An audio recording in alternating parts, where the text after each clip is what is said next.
US এর যে domination যেটা ছিল ইন মিডল ইস্ট, সেই ডমিনেশনটা আস্তে আস্তে কমে যাচ্ছে। কেন কমে যাচ্ছে?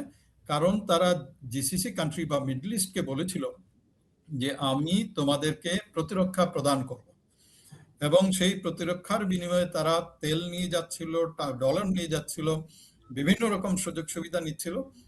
কিন্তু যখন দেখা গেল যে বিপদের সময় দে আর লিভিং দোজ কান্ট্রি এবং লিভিং বিহাইন্ড এই জিসিসি কান্ট্রিকে একটা বিপদের মধ্যে ফেলে রেখে তারা চলে যাচ্ছে। ফলে যে আস্থার যে সংকট যেটা হচ্ছে ইউএস ভার্সাস মিডল ইস্টের অন্যান্য তার যে মিত্র দেশগুলো, সোকল্ড মিত্র দেশগুলো, তাদের মধ্যে একটা